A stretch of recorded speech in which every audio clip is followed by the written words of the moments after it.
I am Quo, and am with this instrument at this time. We greet each in the love and in the light of the one infinite Creator, who is within each being within this circle, within all of the creation, awaiting discovery that each is that known as the Creator.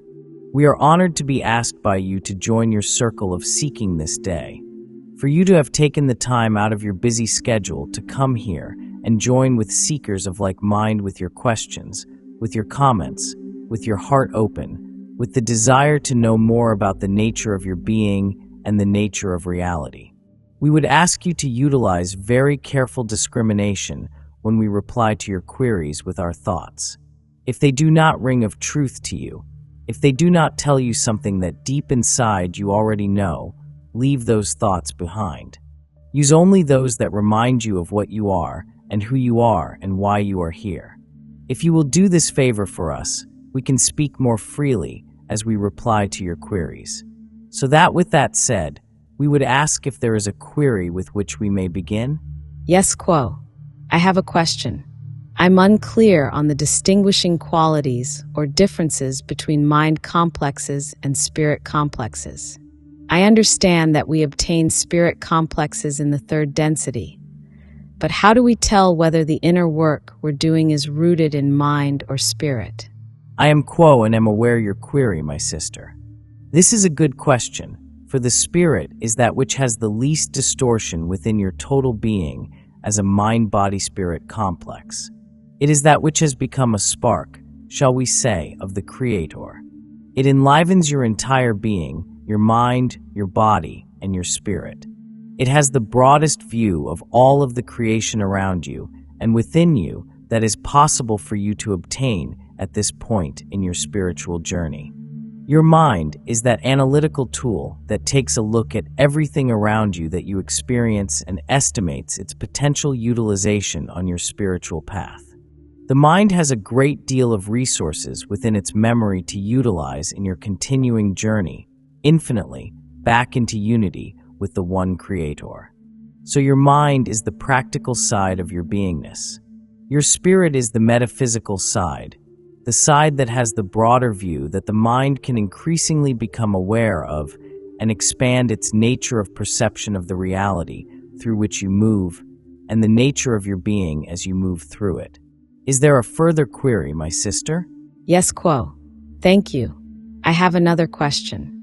What's the nature of my fear, the fear in my life, and how can I transform it into love and collective empowerment? I am Quo and am aware of your query, my sister. Fear is the other side of the coin of love. Fear can become catalyst that when you can describe or discover the cause of fear within your being, you can work with that fear to discover greater portions of your own being that fear has kind of, what we would say, locked down or minimized. For that which you fear seems to be other than who you are, which is the one infinite Creator in what we might call a step-down nature. You are a young Creator, and you can grow more and more into your full Creatorship as you work with whatever it is that you fear at any point in your spiritual journey. For there may be fears of one kind or another that serve as catalyst, as stepping stones, to help you move further on your spiritual path. This is also seen as the food for growth. So whatever you fear, face it, embrace it. Look into its being, its origin, how you can accept that which is feared as being a beautiful part of yourself. Another piece in the puzzle of the one Creator that exists within your being. Then your love expands to experience and accept more of you and who you are until your nature of being, at some point in this incarnation or a further incarnation, shall once again become unified with the one infinite Creator. Is there a further query, my sister? Yes, I had a question on semantics that I would just like your opinion on. In my studies of some of the Native American traditions, I came across a book called Universal and Spiritual Laws of Creator. I believe it's Lakota. I might be wrong, but it's a set of channeled material, and it speaks to the law of one. It's very beautiful, and that group that they're channeling, they call themselves from the Orion. I don't think it's the same Orion that Ross spoke to because I know that's a huge part of space with multiple star systems. I just wondered if you could comment on it and had an opinion about it. We are those of Quo, and we are aware of and appreciate your query, my sister.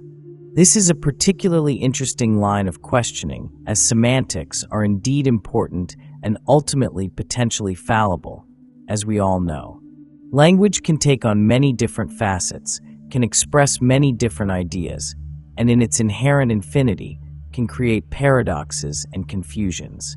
And so, we understand the desire to tease out, if you will, from the language that you use, the words that you speak, and that you write to understand the truth behind those words.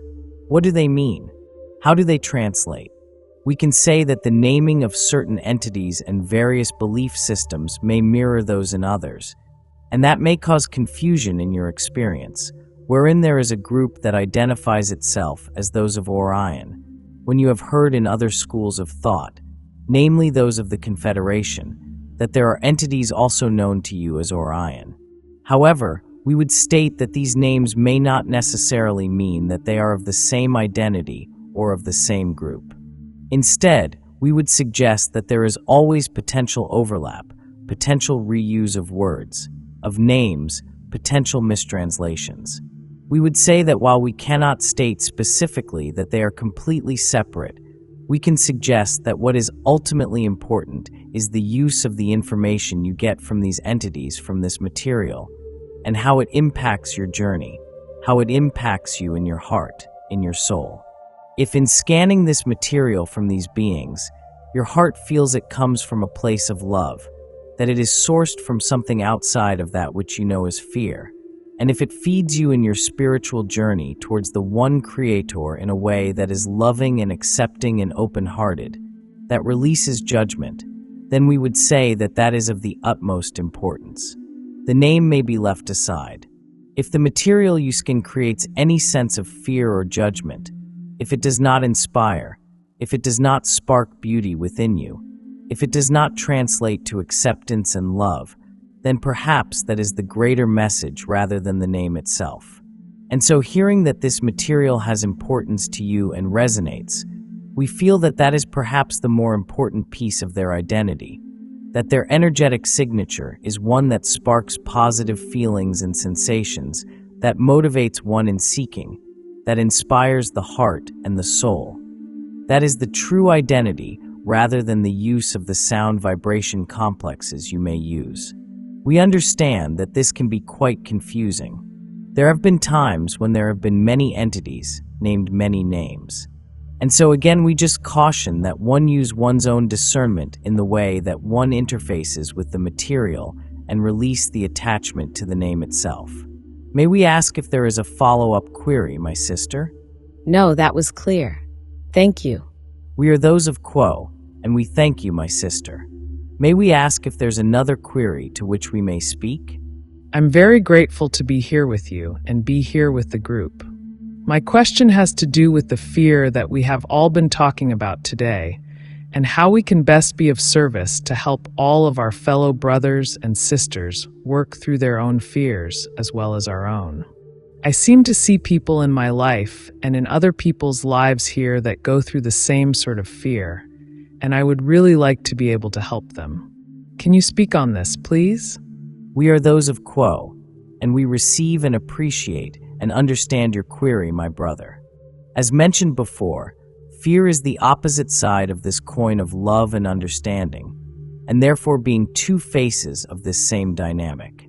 We can understand that there is a particular pattern or cycle that those on this planet may experience this sensation, this emotion. From our universal view, looking down upon you on this planet and seeing this classroom which you chose for yourself, we can empathize that you experience fear, that you have designed this particular stage upon which you dance to provide elements that create the environment for fear.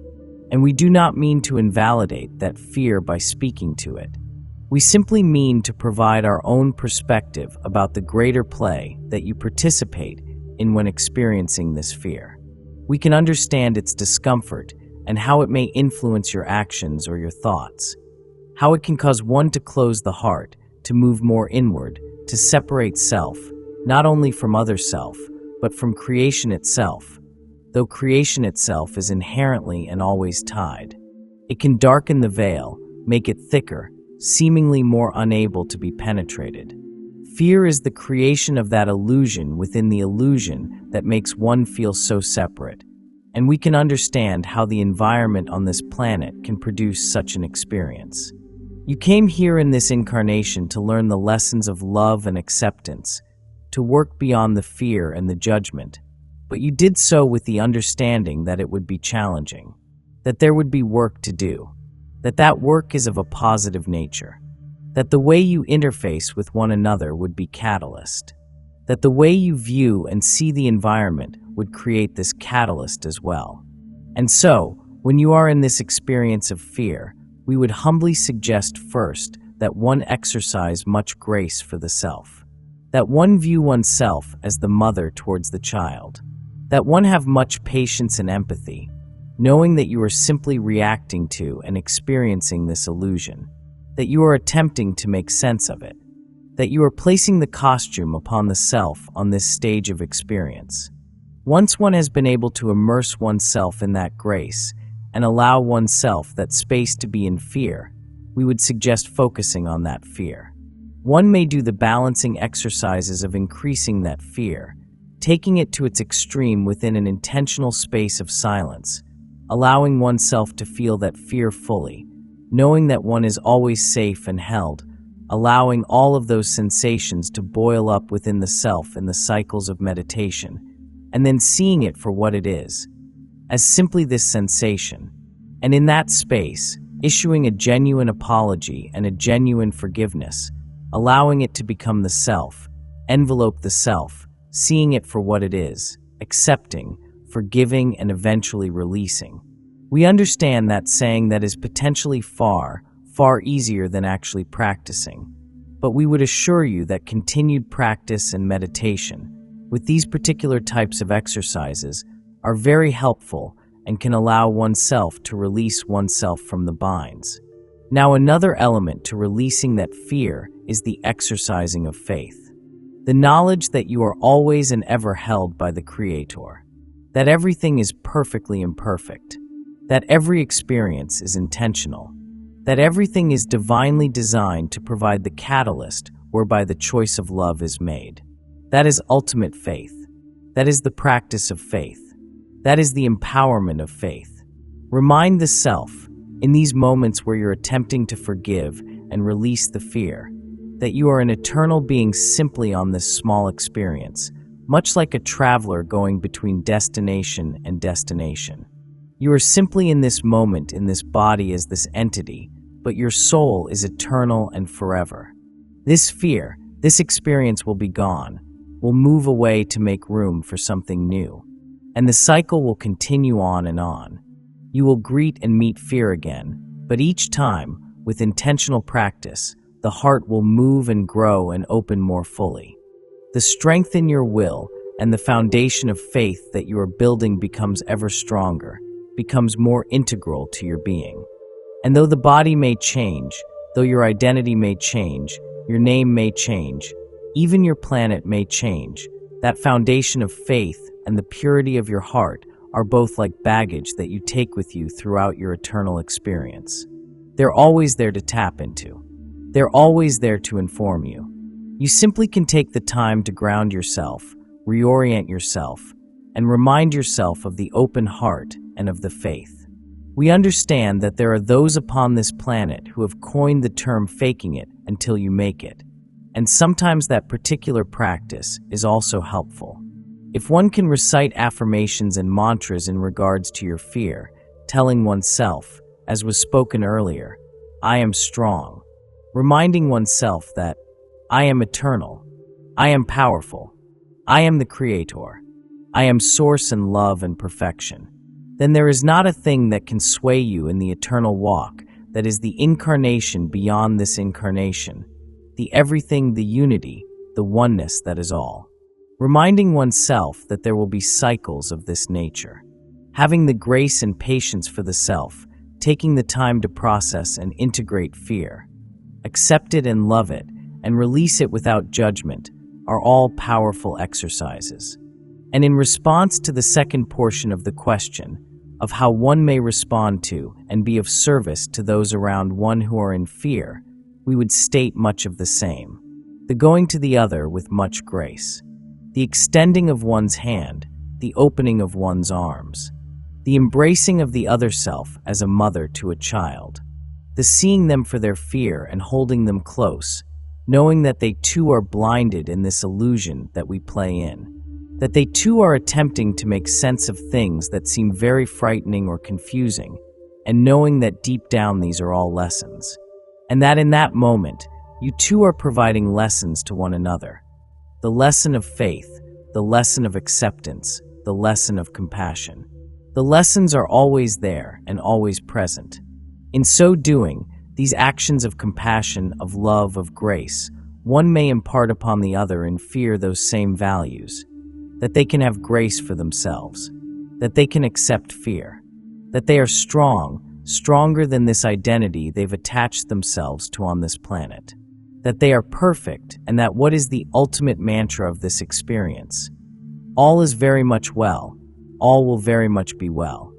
Every step on this journey was pre-designed by those who walk it to give you these experiences, whereby you learn more of yourself as the creator and more of other self as that same creator. Simply walking that path with that other self, listening, hearing, truly hearing, understanding and accepting, and sharing your own light are ways to assist the self and the other self from these spaces of darkness and into the greater light of what you may call reality, that being the loving expanse of the creation. We would ask if there's a follow-up to this query, my brother. It's a beautiful answer. Thank you, my friend. We are those of Quo, and we thank you, my brother. Before releasing this contact with this instrument, we would check to be sure if there is another query or not. I have a question, Quo. I've been wondering how to best support what can be referred to as gifted children, intellectually gifted, that may have aspects of what we call attention deficit disorder on this plane, as well as sensory sensitivities and sensitivities in general. I know that a lot of seekers may have felt like this when they were a child or presented as gifted, and how it doesn't seem as if some of our current structures are really built to support these type of individuals. So I was wondering if you had some advice for parents, teachers, caregivers on how to support these children in their spiritual growth and assist them in making sense of being different in this density from their peers? I am Quo, and we appreciate your query, my sister. You have asked the question which is most significant at this time within your illusion, as there are more of these gifted children being born into the third density to become those you may call way showers. Those who use their gifts to expand the perception of the nature of reality, not only within their own being, but within those who are their caregivers, their parents, their friends, their teachers. We would suggest that this type of a gifted child is very sensitive to all inputs of energy and information that come into his field of perception, and that it is well to see that such a child is treated as one who knows much more than most children and needs a more individualized type of teaching or education. This individualization of education may take whatever form you intuitively feel would be helpful to the child. We would suggest that you invite the child to join you in times of meditation, in order that both of you might, shall we say, get on the same wavelength and find within each the still small voice of the one Creator that can guide each of you in the process of education of the child. This is a process that will, of necessity, need to become individualized in each field of endeavor, so that the child's needs are seen and felt both intuitively and intellectually, to be of whatever nature is of the moment. This requires a great deal of energy on the part of any teacher or parent, so that the child may have its needs recognized and met in a way that it is most able to grasp. There is the possibility of looking within the experience of the child and seeing and feeling and intuiting how it is responding to the efforts that you teach or anyone teaches, so that it may be enhanced in those areas where it is perhaps falling short of its own expectations. This will allow you and the child to move more in rhythm, which the natural learning process provides for each seeking soul that incarnates within this third density illusion in order to discover more of the nature of its own being as the one creator, the nature of the world about it being the one creator, the ability of the child to see how this one creator in all things is expressing itself through the child. This is a process that will not end even after this incarnation is over, but is a process that will be enhanced so much more during the incarnation for the gifted child and for the average student of their density at this time. The open heart of parent, teacher, friend, or neighbor is that which is the most helpful food for growth. The acceptance of the child as it is, so that it may move further along its spiritual path at an earlier age than most are able to do. The open heart, the intuition, the desire to serve, the meditative state. These are the tools that we would recommend that you utilize with the gifted child that you have been blessed to bring him to incarnation. Is there a further query, my sister? No, thank you. I am Quo, and we thank you, my sister. We thank each entity here today, each seeker of truth, each facet of the one creator, for joining us in this circle of seeking the one in all. You have been most inspirational to us. We look upon your journeys in the third density as being the most difficult journey you will ever take. This is the one which lays the foundation for all future experiences in the succeeding densities that you will experience as seekers of truth. And this is what you all are here to help each other do. We are amazed at the love and light that this circle has formed. It reaches high into the heavens and alerts the angelic presences of your being of love. At this time, we shall take our leave of this group, leaving you as we found you, in the love and the light of the one infinite creator. We are known to you as those of Quo, Adonai Vasu Baragas.